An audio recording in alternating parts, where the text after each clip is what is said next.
Good evening. I'm Dr. Larry Allums, and I am thrilled to be with you here to celebrate the 2020 Hiett Prize in the Humanities. For those who are new to our event, we want to extend a very warm welcome. If you're a veteran of our program, thank you for joining us this year in our virtual format. And speaking of veterans, I want to express the heartfelt gratitude of everyone at the Institute for the honorable service of our military veterans, both retired and on active duty, on this Veterans Day 2020. Before we start, a few tips about how to navigate your way around our virtual event. The window where you are seeing me right now is our main stage. All of today's program will broadcast from here. To the right of this window is the chat feature, where you can interact with each other, and the Q&A window, where you can enter questions for our prize winner that will be addressed later in the program. So please begin thinking of those now. Now that the logistics are out of the way, I invite you to sit back, relax, and enjoy our evening. To begin, I want to recognize Dallas Institute leadership, board members, and especially the Institute's newly appointed president, Dr. Simi Ali, whom you will meet later in the program. And I send greetings to Dallas Institute fellows with us tonight. Every Hiett Prize Award ceremony properly starts with recognition of and thanks to Kim Hiett Jordan, whose endowment gift almost 20 years ago made the prize possible as an ongoing award, and who has continued to underwrite this event year after year. For the 2020 award, I want to give special thanks to the sponsors who have made this program possible. Leica Singh, Nancy Kane Robertson, Brill and Jason Garrett, Ellen and John McStay, Sally and Forrest Hoagland, Sandra and Rick Illis, Betty Regard, Betty and Russell Bellamy, Jaina and Raghuram Sangha, Joanne Stroud, Gail Thomas, and our corporate sponsors, Northern Trust, the Dallas Public Tourism Improvement District, and David Griffin and Company Realtors. Thank you to these and our many other supporters. And finally, a huge thank you to the 2020 Hiett Prize Planning Committee for their amazing work. You've seen their names and their faces in our slideshow and in the program. It is now my pleasure to give you a video tour of the Dallas Institute.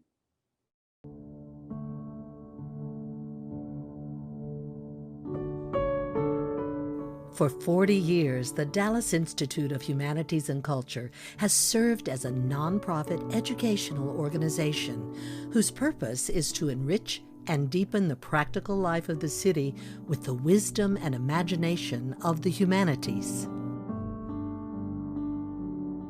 The Dallas Institute accomplishes its mission through events, conferences, and general courses of study for our community, through professional programs for educators, and through publications.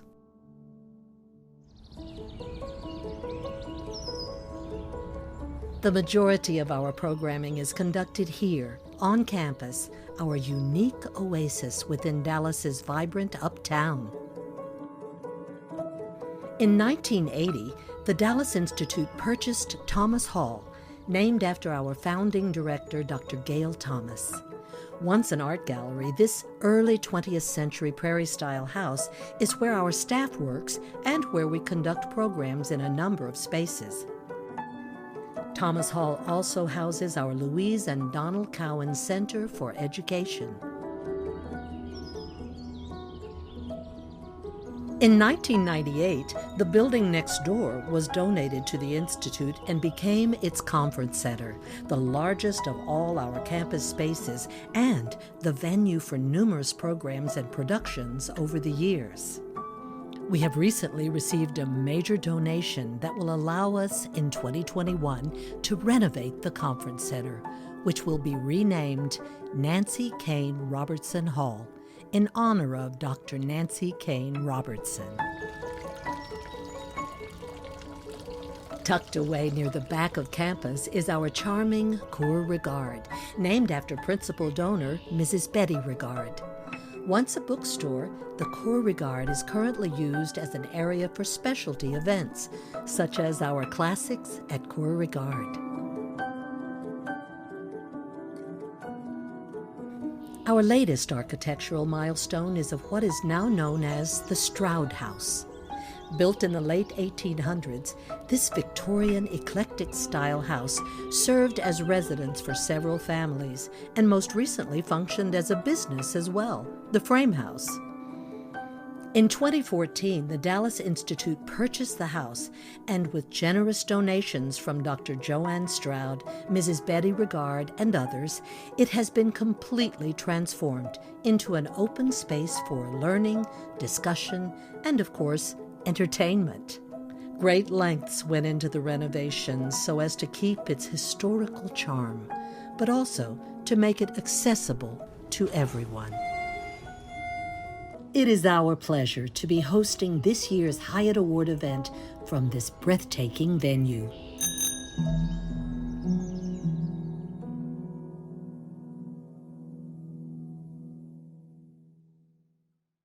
Wasn't that remarkable? It is through the support of members and donors that we are able to continue the growth of the Dallas Institute, both physically and in our programming. Since 2005, the Hiett Prize has been celebrating minds of extraordinary promise, encouraging future leaders in the humanities by recognizing their early accomplishment and assisting their ongoing work. This evening, you are in for a treat. We will hear how the Cowan Center for Education is impacting young people throughout the area. We will bestow the Hiett Prize. We will enjoy a conversation with past winners and this year's Hiett Prize winner, Zena Hitz. And we have a very special musical performance as well. Now, please join me in welcoming Dr. Claudia McMillan, Director of the Institute's Louise and Donald Cowan Center for Education, who will highlight the incredible impact the Cowan Center is having on educators and students in our public schools. Thank you, Larry. I'm happy to be with you all today and congratulate Dr. Hitz for her grand achievement. We have a special treat to begin. Nashuan Thao, age 15, was born in China and started studying piano at the age of 5. He gave his first recital when he was only 9. When he was 12, he and his family moved to Texas. And when you hear Nashuan, you'll understand why he's an international champion pianist, including being a winner in the Steinway Junior piano competitions of the last 2 years. I'm introducing Nashuan because he's a student at I Am Terrell Academy for STEM and Visual and Performing Arts in the Fort Worth ISD, where we have our one pilot Cowan Academy in the Humanities High School Department. While we can't take credit for Nashuan's musical talent, I like to think that the quality of the education he's receiving in the Cowan Academy is contributing to the depth of feeling when he plays. Performing Transcendental Etude Number 10 in F minor by Franz Liszt, Nashuan Thao.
Simply an incredible talent and so inspirational.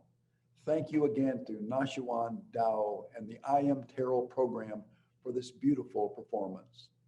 And next, we turn to the centerpiece of our evening, the recipient of the 2020 Hiett Prize. And for the introduction of our winner, please welcome Dr. Simi Ali, recently selected as the first president of the Dallas Institute. Dr. Ali, thank you for being with us for this auspicious event, the awarding of the 16th Annual Hiett Prize in the Humanities. Thank you. I am at the moment deeply honored, first of all, to be taking up the baton Dr. Larry Allums is passing to me after 23 years of distinguished leadership at the Dallas Institute. It was his genius to bring Kim Hiett Jordan into our midst, to whom we owe gratitude for her generosity in making possible the remarkable Hiett Prize. It is a deep privilege to introduce this year's winner, Dr. Zena Hitz. Dr. Hitz is tutor at her own alma mater, St. John's College, one of the most remarkable centers of learning in the nation. She earned her master's degree in philosophy from Cambridge University and her PhD from Princeton. And she is the author of an important and timely book, Lost in Thought.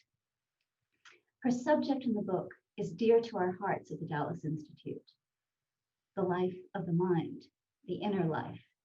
So I am especially delighted to introduce Dr. Hitz in this, my first formal event in my new role as president of the Dallas Institute. For from this vantage point, what I find perhaps most striking in Dr. Hitz's vital work is the radical inclusiveness of her message. Dr. Hitz emphasizes that the life of the mind, the inner life, is everyone's birthright. Her vision of the humanities for all, of culture for all, of an inner life manifested and articulating itself in the outer forms of the city, of poetry, of painting, of sculpture, or of simple conversation. This life is for all of us. What a pleasure then it is for all of us at the Dallas Institute to welcome Dr. Hitz. Dr. Zena Hitz, we are eager to hear from you. I want, of course, to express my enormous gratitude to the Dallas Institute and to its benefactors for making this honor possible for me. I was driven into writing about the humanities a bit more than 5 years ago, when it seemed that every magazine was writing about the crisis in the humanities, but no one that I read expressed anything near to my experience of why this crisis mattered. That is, we academics have become so addicted to talking down to our audience by justifying humanistic learning for its economic and political benefits that we'd stopped talking, and maybe I thought stopped thinking about why we ourselves had dedicated our lives to this type of learning, which was surely not for economic reasons and only partly for political ones. So I won't forget the intense loneliness of this realization. I worried that my earnest attempts to communicate why learning mattered would be met with contempt or with hostility. So nothing prepared me for the reception of the writing that followed, which has consisted in bookworms and lifelong learners of all walks of life reaching out to me to express sympathy and solidarity. Nor did I know beforehand that, far from being alone, I was part of a much larger network of like-minded individuals and organizations, including, of course, the Dallas Institute, but also fellow travelers like Jessica or Simi or Scott Samuelson, whom Dallas has already brought under its wing. All of these people were on fire to promote, preserve, and pass on the learning for its own sake that I was interested in. Even so, I would never have expected the honor that you've given me tonight, and I take it as a sign that my words, in fact, belong to others, That is, they tap into desires and aspirations that are precious to very many of us, and that they speak to the frustrations that such desires meet in our current environment. So for the opportunity to speak these words, I give thanks to God. I wanted to say a few words about the activity on which my own intellectual life, as well as the intellectual life of the Dallas Institute, is founded, the activity of reading together. In Elena Ferrante's novel, My Brilliant Friend, we meet two little girls who become lifelong friends through an adventure with their dolls.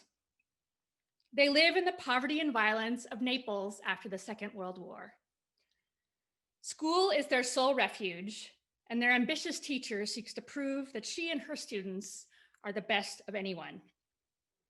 One of the girls wins a copy of Louisa May Alcott's Little Women as a prize in the school competition. The two girls read it together, sharing one copy until the pages fall out. Reading together closely resembles listening together. Think of the ancient and universal practice of storytelling. Those who belong to Abrahamic faiths listen to ancient scriptures and recite them together. We think of Plato's dialogues as back and forth conversations, but we see from their framing that many are in fact recited scripts that friends listen to together. And of course, the old plays that we now read in a solitary armchair were once watched by a large group all together. Listening together and watching together are shared forms of contemplation. We share one common object, but our experience as individuals can remain invisible, each to the other. There are indeed shared experiences that words seem to diminish. We each know that we both saw what we saw, and that gives us a bond of a kind with one another. Now, reading together, as the Dallas Institute does, or as we do at St. John's College, where I teach, seems a bit different. We have these moments of shared awe or shared horror of looking at something together. But the bulk of our work is conversation about books. These conversations are inquiries, ways of trying to figure out something or attempts to get somewhere. They are searches for something, often searches for searches that lead to more searches, which is a regular source of grousing. I do not know why it's better for me to watch or to listen to something in silence with others rather than alone. I know it's better, but I don't know why. But I do know why it's better to read with others. It is the way that Aristotle describes a democracy. We see better with multiple sets of eyes and multiple sets of ears, in turn attached to multiple hands and multiple feet. A king or a dictator may fill his community with spies so that we say that the walls have ears. But in a conversation about books, none of us is king, or all of us are. Our community is temporary. We come from different origins. We travel together for a time, only to separate again into 10 or 15 or 20 separate paths. Augustine's Confessions has a beautiful image of the solitary and silent reading of Ambrose, the Bishop of Milan, when he steals a break from his duties. But my own heart is with Augustine himself, who seems always to seek out a group of pals to talk through what he's reading and thinking. It seems possible that there are forms of learning that are perfectly naive. I may see a tree or a bird as if for the first time, as if no one has ever seen one before. But I suspect that most forms of learning are a form of communion with other human minds and other human hearts. We see what they see. We put their image into a tableau that is ours and ours alone. Or we do not see what they see. We cannot see it as they see it. And so we look again to formulate something very different. One can travel with a stranger, but the better one knows a person, the better the traveling goes.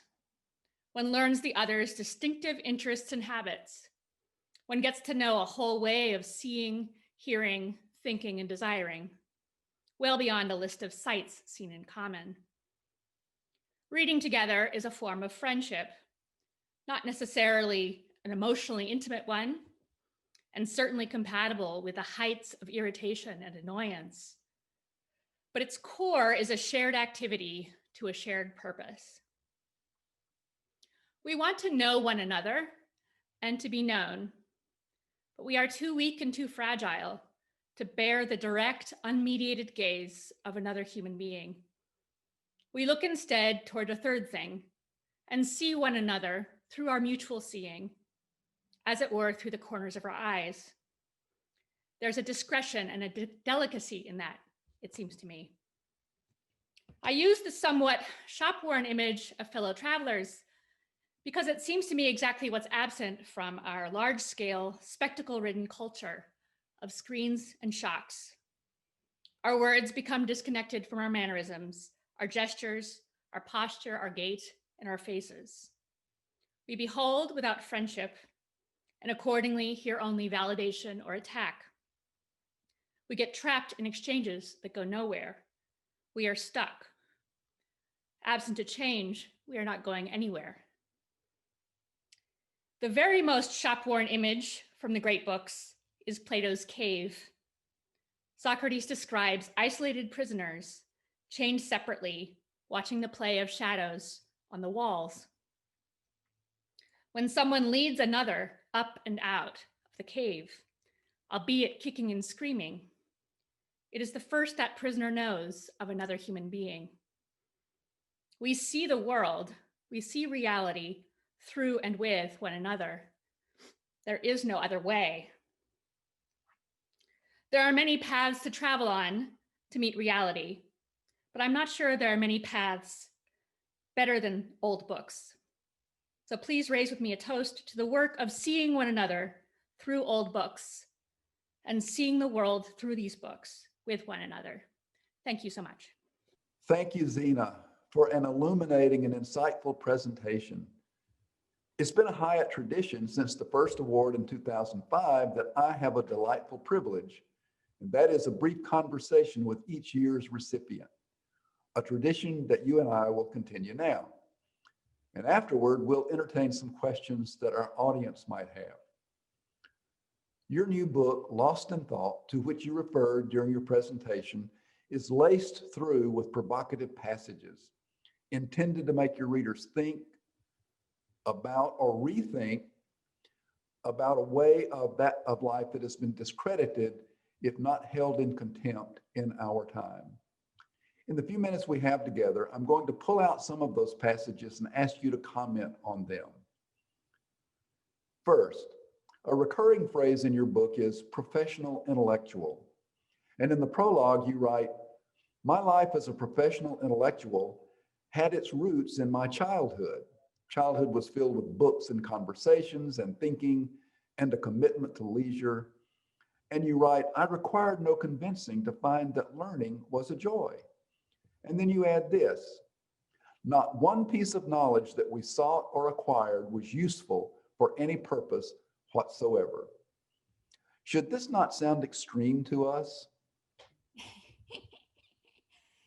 I don't know whether it's because I've indoctrinated myself or whether it's because I see something, but I don't think it's extreme at all. I think it's truthfully very normal, even though my childhood was unusual in certain ways. So often children, when they're about 8 or 9 years old, they become sponges for facts. They want to know how tornadoes work. They want to know how thunderstorms work. They just soak up the world in the form of information. And that's not useful information. So I think a lot of our learning is useful. And I'm not against learning for uses, of course, it's crucial. But I think we're just not accustomed to looking at our lives carefully enough to see how much not only uselessness in it, but how precious the useless things are, and how crucial to our lives, and how if you took out those useless things, I don't know that we would find our lives particularly rich or particularly meaningful anymore. Thank you. Okay, so then I go from there to another idea that is original with me anyway in your book. And at the Dallas Institute, we talk a lot about virtue and the virtues. And I was intrigued by your addition to the catalog of virtues, the virtue of seriousness. Can you explain that to us? I came up with a virtue of seriousness to solve two difficulties that came up in my thinking about intellectual life. And one of them was to try to explain why certain activities which one person might find purely distracting or purely trivial, for another person could be really something that pulled them on into something deeper or more interesting. So take video games. For most people, it's a form of distraction. It's just a way to kind of entertain yourself, keep your senses going so that you don't have to think about something or to relax or what have you.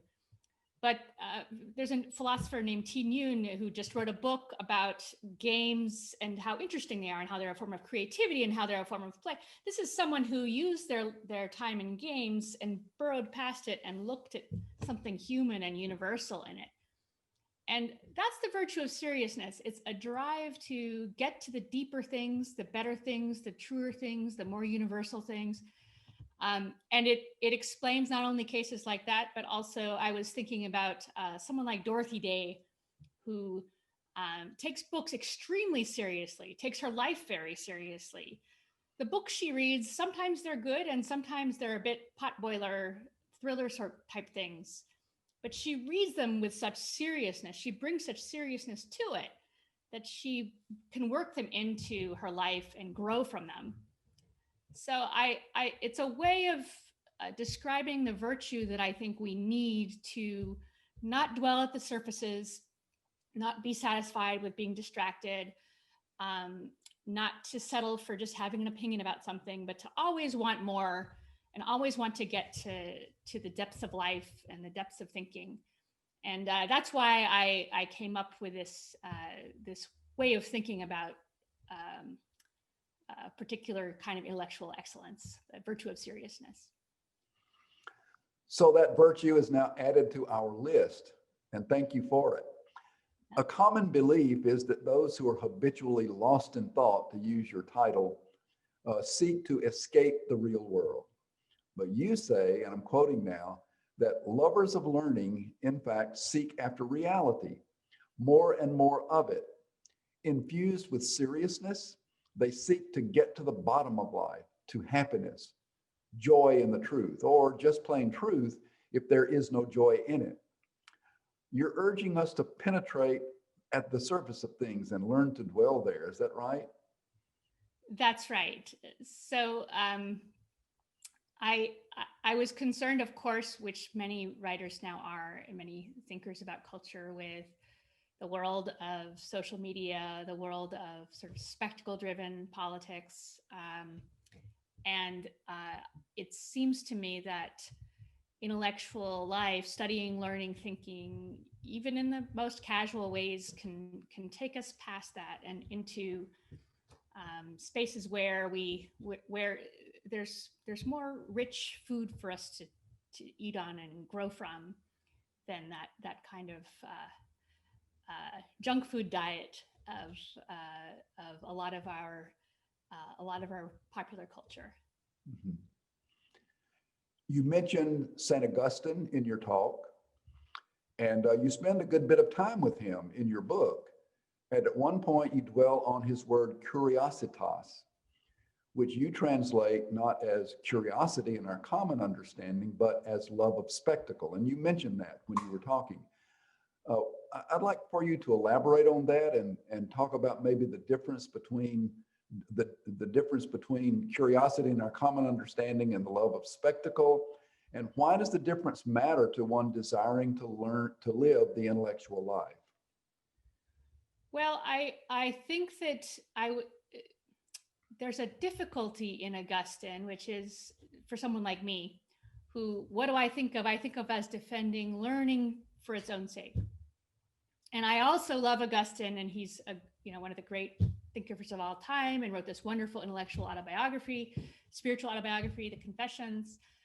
And then he's talking in book 10 of the Confessions about what can go wrong with our faculties. How are we broken in such a way that we don't always function properly, or even most of the time don't function properly. So the special weakness of the intellect is curiositas. And I call it love of spectacles because it seems to me to be just this dwelling on the surfaces that I've been talking about, this desire to stay at the surfaces. So here's an example. If we all want to see that car accident when we drive by, we all slow down and we look.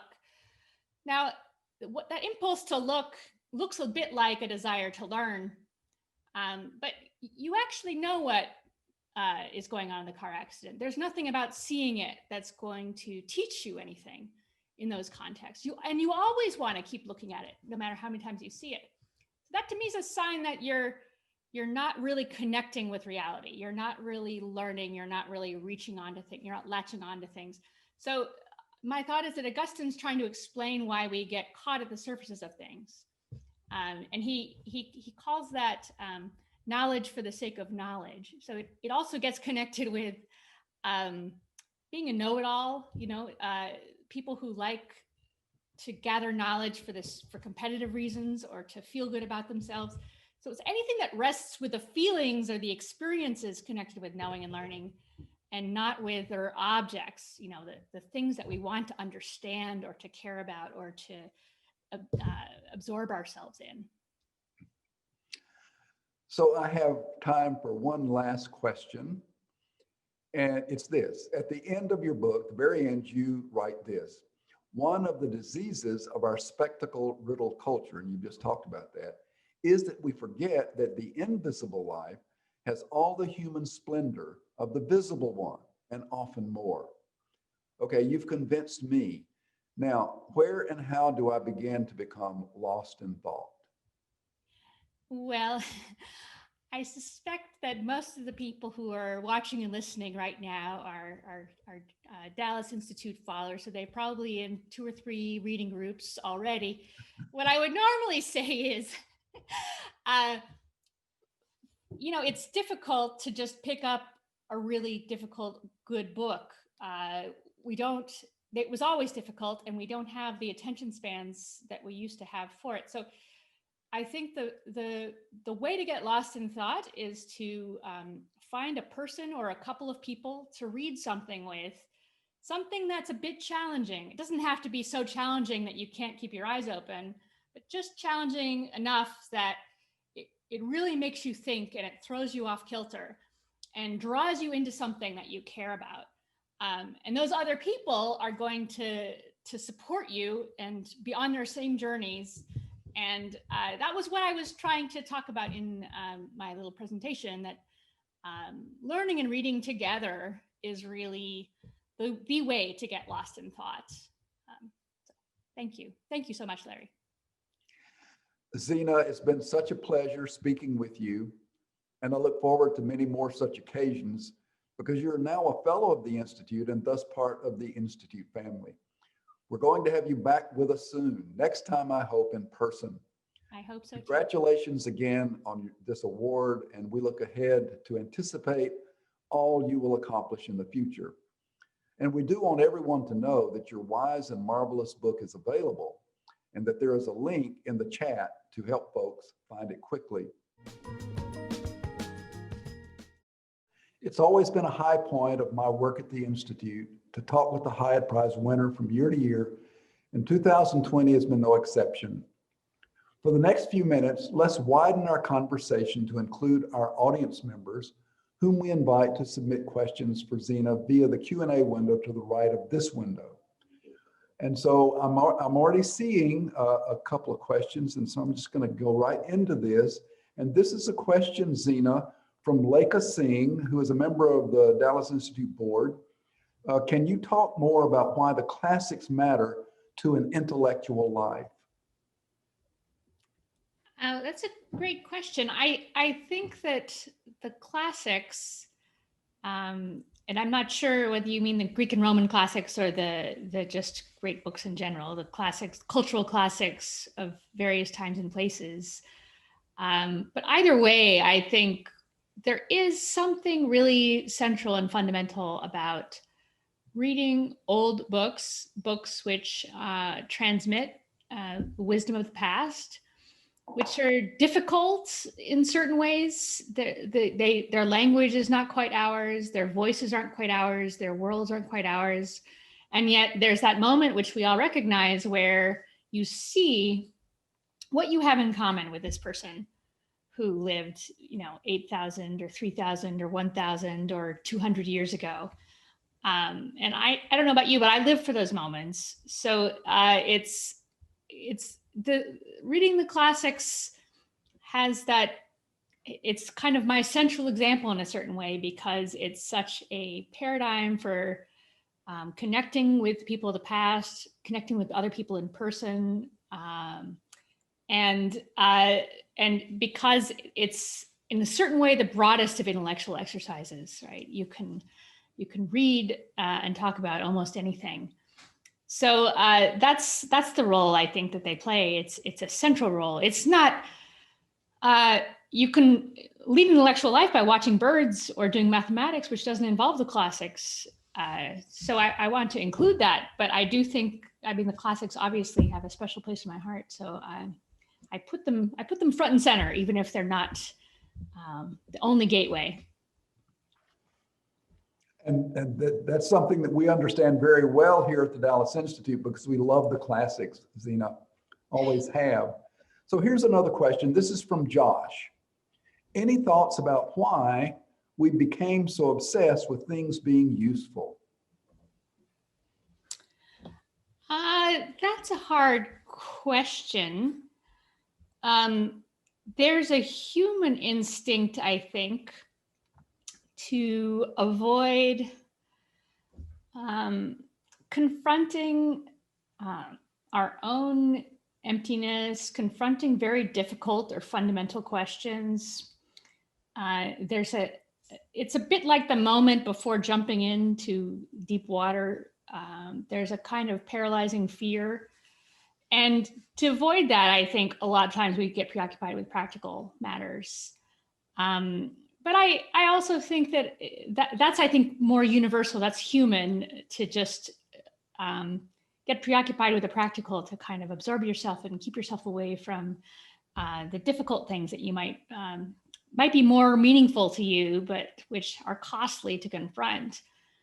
But I also think that our particular culture, American culture, is notoriously practical. We like to do stuff.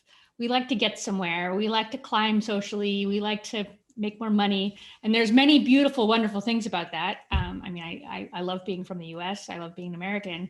But there are real serious downsides. And this is one of them. That is, it's harder for us, people who are Americans by culture, to reflect and sit back and really be useless and appreciate things just as they are, just for being what they are. And so I'm trying a bit to call us to that, which I think is a wholesome direction for human beings. So, thank you. Thank you. Thank you. Here's another question. This is from Dr. Rebecca Goldner. And she asked this. I would like to ask Dr. Hitz about reading together in the most literal sense, reading out loud in a group as a part of a discussion on a text. Is there any additional benefit to this practice? I think Dr. Goldner knows what I'm going to say, which is, of course, there's an additional benefit. So it's a bit like traveling together. You see things that you otherwise wouldn't see. So it's not just that there are people in the books who you're connecting with, but the book itself becomes something that you're looking at with others, and they see things you don't see, they share things you don't share. That it's like I tried to say in my remarks, that's part of what it means to have many eyes or many hands or many ears. So I was thinking primarily about sitting around a table talking about books. So you've correctly diagnosed my favorite activity. I don't know how you did it, but you did. Thank you, Rebecca. And you know, the mention you made in your remarks about the third thing, that's a kind of a totem for us at the Institute. We always talk about turning away from the direct gaze to the third thing, you know. So, isn't that something? Wow, I didn't know that in advance. That's just something that resonated automatically. it's wonderful. So here's another question. We live in an age of continual stimulation and distraction. You talk about the importance of leisure. Can you address that? You know, why leisure is important and how do you get to it? Well, I don't think the getting to it is necessarily easy. What I think leisure is it's, first of all, the activities of leisure are things we do for their own sake. We're not thinking about anything beyond what we're doing. But more than that, they're activities in which we could see our lives culminating in some way. So they have a grandeur or a seriousness to them that makes them candidates for our well-being, candidates for our happiness. And so for that reason, leisure is crucially important. It's really necessary for our humanity. And for our freedom and for our spontaneity and for our expression of ourselves. So how to get it, I think it's challenging. You know, my book came out at the beginning of this pandemic, and people said, oh, you know, this is perfect because we're stuck at home and, you know, we can't do anything except read or think. And I was thinking to myself, that's the only thing I can't do is read or think. I'm too anxious. I'm too worked up. I'm too unsettled about tomorrow. And so it's the worst circumstances for thinking and learning. So it's experiences like that make me think that sometimes it's just a matter of grace. That is, the right things fall into place and then you can get your leisure. But it helps to recognize it, because if you know what it is and you know how to value it, that when that moment comes, you're going to grab onto it and hang on to it for as long as you can, even if it's not always within your control, whether or not you have it or not. Following on that question, this is a bit personal, but you talk about it in your book. After you had begun your professional career, you took a rather lengthy hiatus to spend several years, I think 3 years, in a remote Catholic religious community. In what ways did that impact what followed in your professional life? You know, to be honest, it was completely crucial. I would never have, as far as I can see, found my way to a mode of intellectual life that was more service oriented, that is directed at teaching, at human connections, at giving to others, at passing on to the young what I'd received myself. I don't think that would have happened if I hadn't spent 3 years at Madonna House, you know, where service is everything, you know, little things and in big things. And I also think that's the simplicity of that life, and that it has this effect where you see what really matters for human beings with a bit more clarity. And it's a very people from all walks of life go to Madonna House. So you get to really think about what matters for human beings in a general way. So I got to think a lot about how intellectual life and reading really matter, not just for professionals, not just for bookworms or geeks or nerds or whatever you want to call us, those of us who are here, but really for anyone. And I don't think I would have been able to do that without being immersed in that environment where that was in ways very challenging, but also really opened up ways of thinking about this. So honestly, I don't think I would be here. I don't think I would have written the book. I don't think I would have gone back to St. John's. I don't know what would have happened to me. Maybe something also good. But I really do attribute most of it to that time. So I'm extremely grateful for it. Thank you, Zena. And we have time for one more question, and this is from Don. And he asked this: how important do you think it is for someone from a Western culture to read the classics of other cultures, such as the Hindu scriptures? I think it's important. But I'm a little bit, the reason why I'm a bit shy about it, both in person and in my book, is that I was introduced to what are called Western classics, classics of Greece and Rome, and the Hebrew Bible, and classics from Europe at a very early age. And I got kind of preoccupied. I fell in love with them, and I found sort of infinite depth.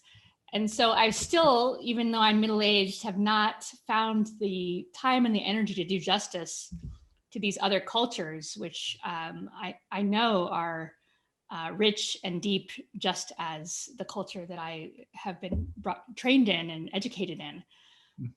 So I have a kind of a dream. One of my big dreams is that we will, in the long term, if we can manage to renew liberal arts, keep it alive, that we can really make those connections with the other great traditions, with the Chinese tradition, with the Hindu tradition, and all of the overlapping, interconnecting traditions. What's the Western tradition? The Arabs play a big role in it. The Hebrew Bible plays a big role in it. That's all from the Near East. There's a Latin American tradition. There's a Black American tradition. All of these overlap, and they have a kind of independence and a kind of interconnectedness. And I think it would be beautiful and wonderful if, in the long term, without sacrificing our seriousness and our depth, to reach towards a type of academic community where we learn, where different cultures develop their own way of thinking about things, and we learn from one another. I think that would be wonderful. So this is wonderful to hear you, Zena. And now we're going to continue our program with a panel discussion among two past Hyatt recipients and you, Zena. And so I'd like to call on my colleague and Hyatt Award Committee Chair, Dr. Jaina Sangha, who is a Dallas Institute Fellow and a member of the Institute's Board of Directors. Jaina, please take the lead. Thank you, Larry, and good evening, everyone. I hope you all enjoyed Zena's talk and her conversation with Larry. And now, my friends, you're in for another rousing segment. Joining us are two past winners of the Hiett Prize, Dr. Jessica Hooten Wilson and Alia Malek, and I'll be engaging them in a conversation along with Zena. Jessica won the Hiett Prize in 2019. She's Louise Cowan Scholar in Residence at the University of Dallas in the Classical Education and Humanities Graduate Program. She is the author of 4 books: Giving the Devil His Due, Flannery O'Connor and the Brothers Karamazov, Walker Percy, Dostoevsky and the Search for Influence, Reading Walker Percy's Novels, and her most recent book that has just come out, Solzhenitsyn and American Culture. Currently, she's also preparing Flannery O'Connor's unfinished novel, Why Do the Heathen Rage, for publication. Alia won the Hiett Prize in 2016. Her BA is from Johns Hopkins and her Juris Doctorate is from Georgetown University. Her legal work in civil rights has taken her to the West Bank and Lebanon. She also has a master's degree in journalism from Columbia University. In 2011, she went to Damascus for 2 years and then returned to the US for the launch of Al Jazeera America. She is author of A Country Called America, US History Retold Through Arab American Lives, and The Home That Was Our Country, a memoir of Syria. And she's the editor of Patriot Acts, Narratives of Post 9/11 Injustices. Welcome, Jessica and Alia. Glad you can join us. It's great to have three winners of the Hiett Prize together on our main stage this evening. Let's start with the general question. We all agree that the humanities teach us to be human. They help us make sense of the world. I'd like to ask each of you to expand on this. Why do the humanities matter? Or why are the humanities relevant at this current moment? So, Jessica, let's start with you. Sure. I love that we have the definition of the humanities within the word itself. So it's helping us become more fully human. If each of us went on our own way to try to become fully human, we don't have models, we don't have community. We're all by ourselves trying to figure this out. And everyone's felt that kind of isolation of who am I? What am I doing here? What's my purpose in the world? And I think the humanities are able to get us outside of that isolation and show us that people have come before us and that are going to come after us. And there's people to the right and to the left of us. The humanities make the conversation not an inner monologue where we're alone, but actually invite us into a dialogue where we can talk to a lot more people about what it means to be human. And that way we go from being really limited to our own experience, and we get to hear from so many different voices and different perspectives about what it means to be human. What is this mystery, and how do other people see it, and how do other people answer this question?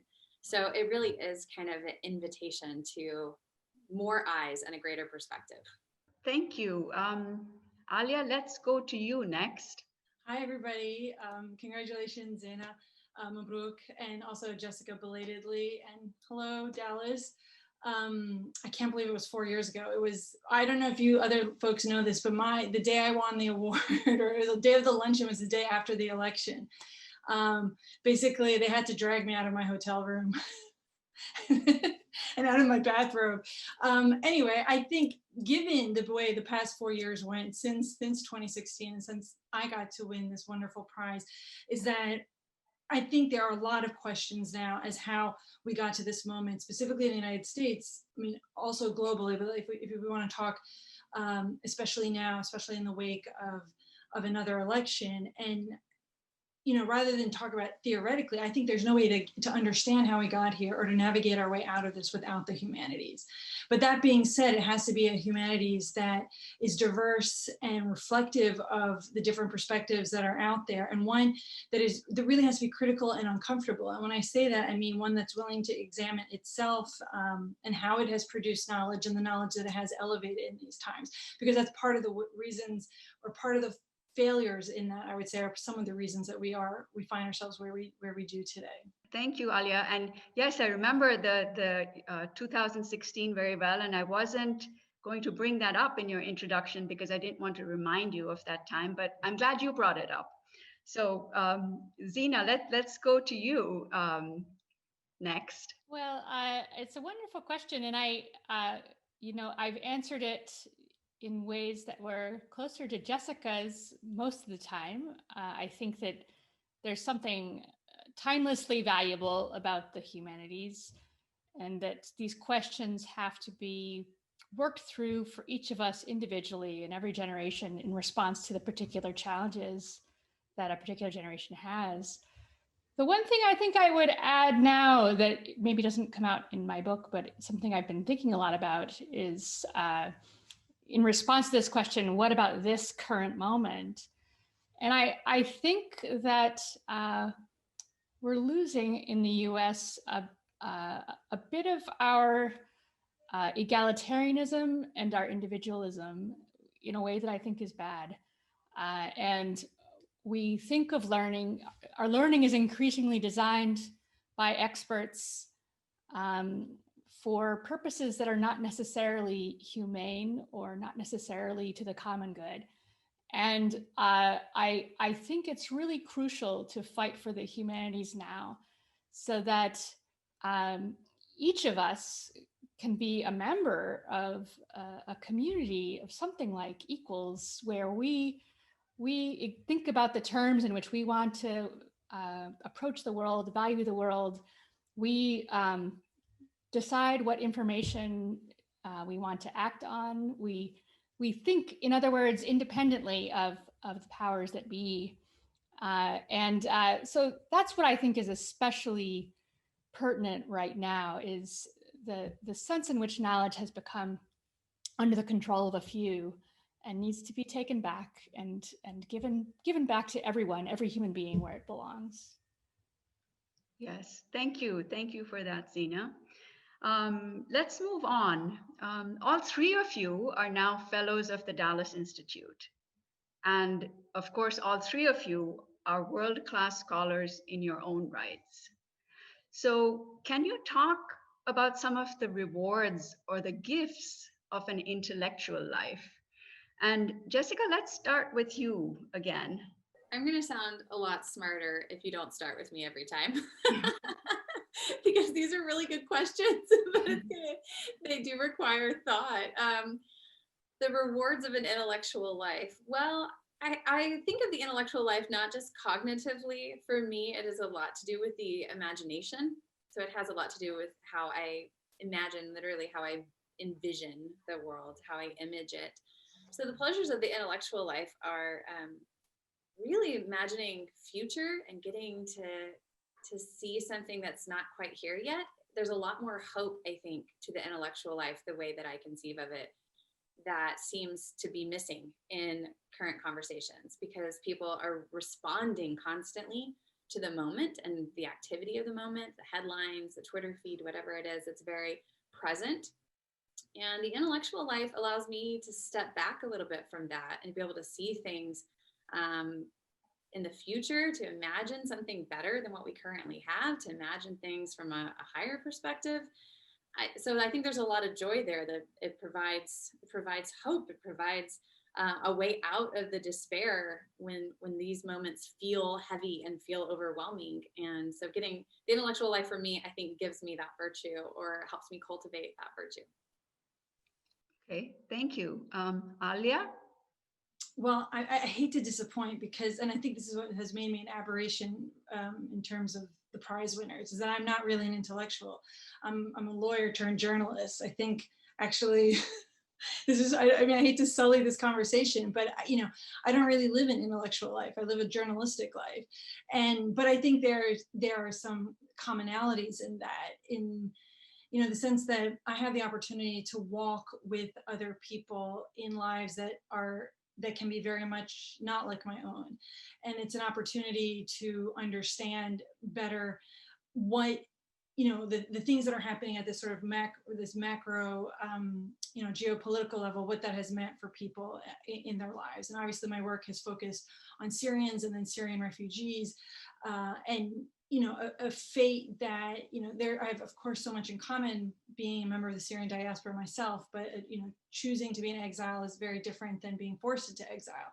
And for me, it's just, the joys of it, it's very difficult. And, I work with a lot of people who have lived traumas that are unimaginable. And like other people in my field, that has a profound impact on us.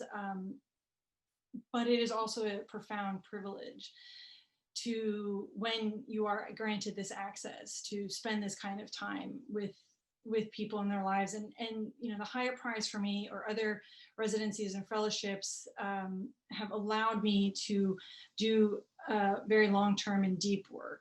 And those are, I guess, the rewards of being a pseudo-intellectual, that some people will give you some support and some money to do that. So yes, that's great. And Zena? Yes, I like going last. I have the most time to think. So I'm going to take my privilege for Jessica.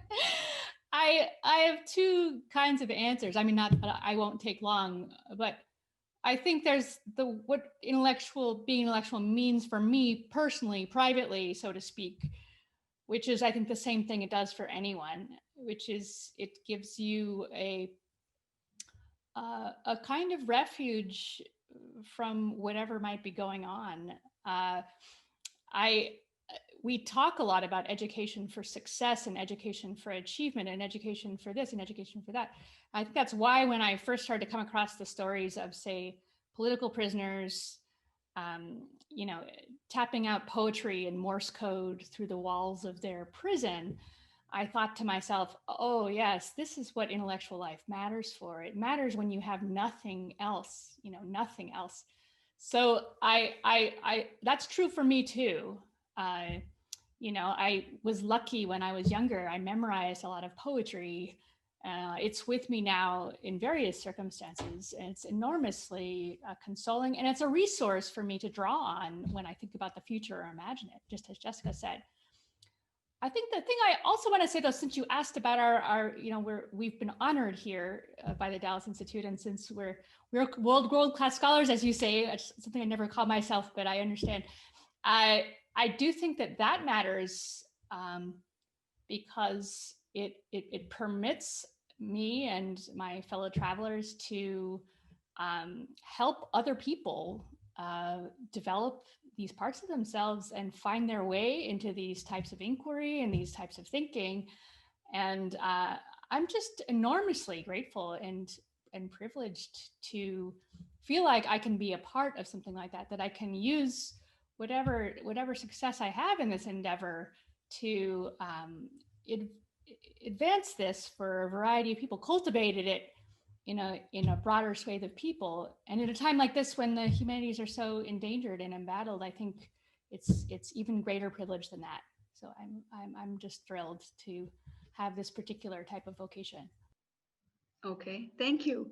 Let's move quickly to the issues of social justice and equality. And I believe strongly that the humanities cannot flourish. I mean, that democracy cannot flourish without the humanities. So I want to ask you, what are some ways in which the humanities impact our national consciousness?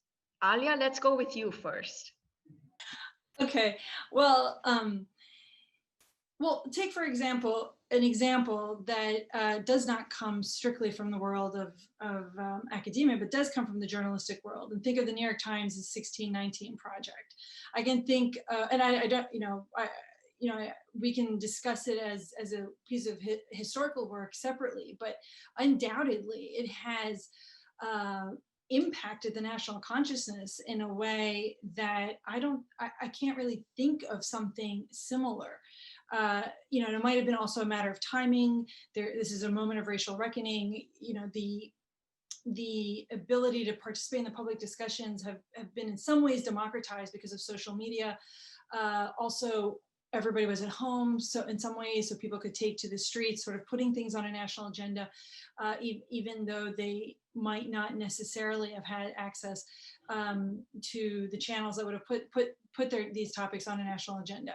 But really, look at the 1619 project that asks us a way to reimagine history as it has been presented in this country, that sort of democratizes in many ways I wouldn't even call it democratization, but it really reframes the kind of knowledge that we have about this country's history in a way that is not beholden to sort of the what has been sort of the powerful or the gatekeepers in the humanities. And I think, we can't, not every single piece of journalism is going to impact the same way, but I do think that giving people access to reframe and reimagine, to sort of kill any kind of sacred ideas or sacred cows that we might have, can be quite powerful and quite impactful. And in terms of the 1619 project, for the most part, is done with scholastic rigor. Obviously, like, to do it without scholastic rigor means to then, that's not what I'm advocating for. But I mean, that is quite powerful. And I think there are people who are willing to read it, to understand it, to accept sort of the reframing that it was, or to consider even the reframing that it was offering. I think it had profound changes on the way they see their places in the society, how they're positioned in the society, and what it would take for this society to truly realize the aspirations that it supposedly set out for itself in its founding documents and founding events. So thank you. Zena, let's go to you next. All right, I lost my last place. Okay, that's all right with me. I want, on the one hand, to say that, especially when I began thinking about these things, it seems to me very clear that however important the humanities are for building democracy, building better politics, even if we lost all of our political impact, it would still matter. It would still be crucially important. So I don't think its value depends on its political impact or its social impact. And I think what I would want to say in this regard is what I was alluding to earlier, that one of the things I love about the humanities and that I love about democracy is that there are, no, in a way, no experts. You know, when you get down to the fundamental questions, you know, what is a human being? What's life for? What constitutes human happiness? What's a just political community look like? It matters for each of us more than being right. It matters that we have reasoned our way into some understanding, that each of us has made some progress in asking those questions, and that we do so in conversation with one another, and that we help one another figure out these questions through conversations on more or less of an equal footing. Some of us may have read more, some of us may have studied more, some of us may be quicker on our feet, but when it comes to the fundamentals, there's not a huge difference. So I think the humanities are an enormous engine for the renewal of democracy, and that's part of the history of the humanities that we've forgotten. In the 19th and early 20th centuries, we had grassroots intellectual movements. We had workers getting together and reading Plato in the evenings because they knew that this was part of a human being, that they wanted to recover for themselves, and part of being an equal member of a community. So I think that things like that really show me that it is really crucial for our political flourishing, even if it doesn't depend on that for its value. Okay, thank you. Jessica, you have your last this time. Right, so now I have to be a grand finale. So now it has to sound like really good. And now there's a different kind of pressure. In building on what both of them said, I think that it does have a lot of, humanities have potential to really affect the national consciousness, but right now the national consciousness is emaciated. It's really hungry for these things in ways that is scary. And some of these great conversations that are happening around social justice feel very fragmented because we don't have a larger sense of history. We don't have shared literature. We're all kind of reading different things at different times.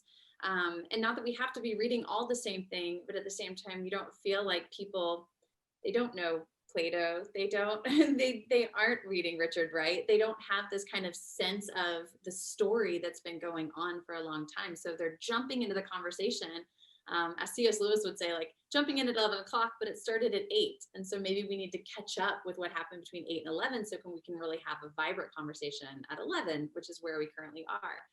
I think one of the worrisome things about the humanities, but it also provides maybe a hope for the future, is the humanities teach us what it means to be a human being. And right now, technology is skewing that a little bit, in which we don't know what it means to be a human being. We know that there's a Twitter handle that we're talking to, and we know that there's a face sometimes on Zoom we're talking to, but we don't always get to see people in their fullness and in their completeness. And the danger there, you remember what Stalin said, where he said, one person dying is a tragedy, millions dying is a statistic. If we don't know what a human is, and I think the humanities grant us that vision, then there's a worry that we're going to attack each other, dehumanize each other, objectify each other much more often. And that's the part that's concerning. The hope is the more that we study the humanities, the more that we allow it into our national conversation, the greater probability that we're going to move somewhere wonderful in the future, and that we're going to be able to do better things in the way that we approach history, and the way that we teach history, the way that we realize all human beings are equal and wonderful, and invite them into the conversation in the way that we haven't been doing as well in the past. So thank you. And Zena, I'm going to let you have just one last, the last word quickly. And in your book, I was actually struck by the chapter titled The Uses of Uselessness. And you begin the chapter by describing the corruption of learning. And then later in the chapter, you ask this crucial question, and it's a question that we at the Dallas Institute grapple with, I think, daily. And that is, how can leading an intellectual life help us to serve others. And if you can give us a few comments on that, that would be great. So there's a simple answer, which is that once you understand or see that learning for its own sake is an essential human good, once you see that, which takes some effort to see in our environment, it's very difficult to see that something that's so useless and so weird and so arcane and maybe so old-fashioned is really worthwhile for its own sake.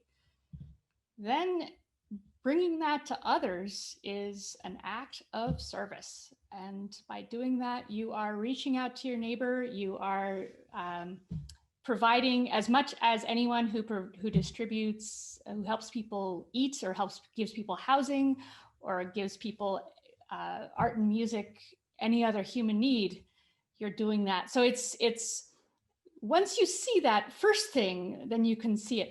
I also think, just to follow up on something that Alia said earlier about her experience with the Syrian refugees, I do also think that because learning, and also what Jessica said about learning with others, there is a way in which learning the humanities, teaching the humanities, helps us get into each other's skin and behind each other's eyes and see things the way that others see them. And that it's not a matter of necessity, but it can really help us to see into other lives and to expand our sense of what it means to be human. I think the notion of humanity or the human nature has kind of a bad rap because it seems like it's restrictive or narrow.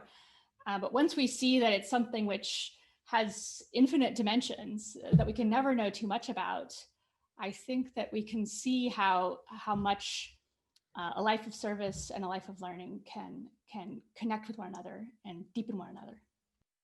Thank you. Thank you, Zena, Jessica, and Alia. It's been a pleasure talking with you.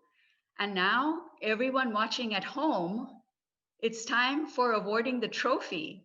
So please raise your glasses and please cheer loudly as you see Jessica present the trophy to this year's Hiett Prize winner, Zena.